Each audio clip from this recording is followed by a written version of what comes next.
আসসালামু আলাইকুম, শুভেচ্ছা, স্বাগতম। প্রিয় দর্শক, সংবাদরাম জাতীয় নাগরিক পার্টি নাহিদ ইসলাম, আপনারা জানেন যে ওনারা জুলাইয়ের 1 তারিখ থেকে বিভিন্ন ডিস্ট্রিক্টে পদযাত্রা শুরু করছে। তা গতকালকে গোপালগঞ্জে একটা সংঘর্ষ হয়েছে।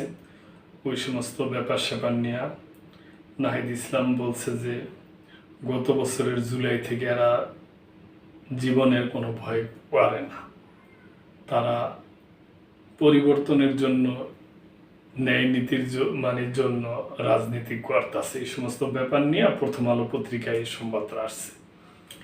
গত বছরের জুলাই থেকে আমরা জীবনের ভয় করি না, নাহিদ। জাতীয় নাগরিক পার্টির আহ্বায়ক নাহিদ ইসলাম বলছেন, আমরা জীবনের ভয় করি না সেই গত বছরের জুলাই মাস থেকে।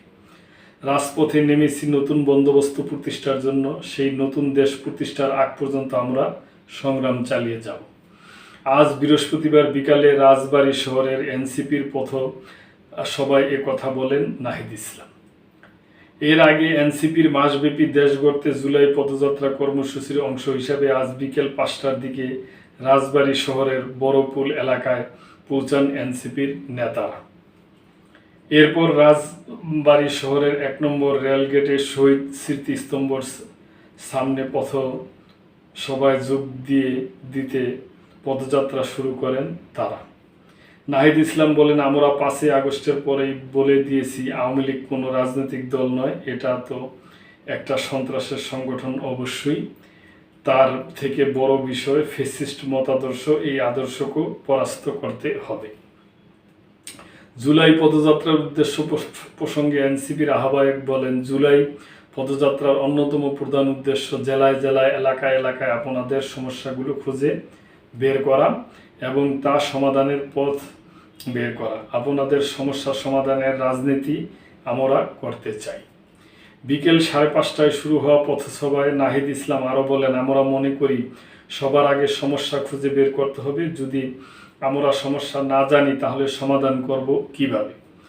আমরা তাই সারা দিনই সমস্যা খুঁজে আগে বের করছি। পথসভায় দলের দক্ষিণ অঞ্চলের মুখ্য সংগঠক হাসনাত আবদুল্লাহ বলেন, ঢাকায় বসে বসে কিছু জ্ঞানপাপী বুদ্ধিপাপী ঢাকায় মিডিয়ায় বসে বসে গোপালগঞ্জে আওয়ামী লীগ আমাদের উপর যে হামলা করেছে সেটার বৈধতা উৎপাদন করেছে।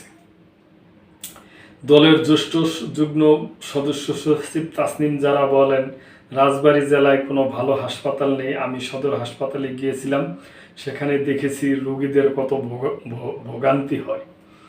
সেখানে ফেসিলিটি ভালো নেই, অনেক অব্যবস্থাপনা আছে। তিনি বলেন, বড় কিছু হলেই রোগীদের যেতে হয় ফরিদপুর। কারো যদি হার্ট অ্যাটাক হয়, স্ট্রোক হয়, এখানে কোনো চিকিৎসা নেই। চিকিৎসা করতে দুপুরের হাসপাতালে যেতে পথেই মানুষ মারা যায়। এই আমাদের 54 বছরে বাংলাদেশের এই স্বাস্থ্য ব্যবস্থা চাই না। আমরা চাই বাংলাদেশে বিশ্বমানের স্বাস্থ্য ব্যবস্থা চালু হোক, দেশটা যাতে সুন্দর হয়, দেশটা যাতে সব নাগরিকের হয়, এটা করার জন্য আমরা মাঠে নেমেছি। এনসিপির যুগ্ম আহ্বায়ক খালেদ সাইফুল্লাহ সভাপতিত্বে পথসভায় অন্যান্যের মধ্যে বক্তব্য দেন উত্তরাঞ্চলের মুখ্য সংগঠক সার্জিস আলম। এ সময় সদস্য সচিব আক্তার হোসেন, মুখ্য সমন্বয়ক নাসির উদ্দিন পাটোয়ারি, জ্যেষ্ঠ যুগ্ম আহ্বায়ক সামান্তা শারমিন, কেন্দ্রীয় কমিটির সদস্য সাইদ জামিল সহ বিভাগীয় জেলা ও উপজেলা পর্যায়ের নেতারা উপস্থিত ছিলেন।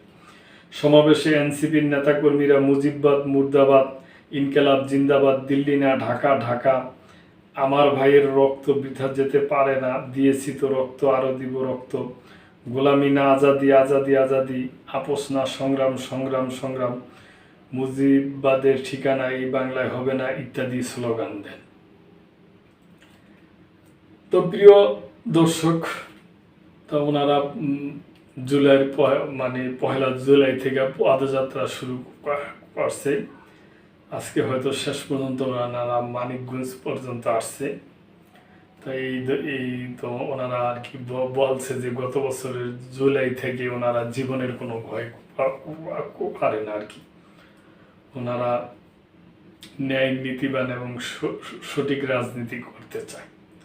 তা আমরা আশা করব যে আরও যে অন্যান্য রাজনৈতিক দলগুলো আছে এখন ওনারা নতুন অন্যান্য যে আরও মানে রাজনৈতিক দলগুলো আসে সবাইকে নিয়ে আলাপ আলোচনার মাধ্যমে সুন্দরভাবে সুষ্ঠুভাবে একটা নির্বাচন যাতে হয় এবং দেশ যাতে সামনের দিকে আগায় যেতে পারে, কোনো অশুভ কর্মকাণ্ড যাতে না হয়, কোনো সমস্যা যাতে না হয়, এটা ঐক্যমত্যর ভাবে দেশে যেন আগামীতে একটা ইলেকশন হয় এবং সেই ইলেকশনে জনগণ যাদের ভোট দিবে তারাই ক্ষমতায় আসবে, এই একটা আশা আমরা করি প্রিয় দর্শক। তো আপনাদের যদি কিছু বলার থাকে তা অবশ্যই কমেন্ট করবেন এবং লাইক, কমেন্ট, শেয়ার করে সাবস্ক্রাইব করে চ্যানেলটির পাশেই থাকবেন। আল্লাহ হাফেজ।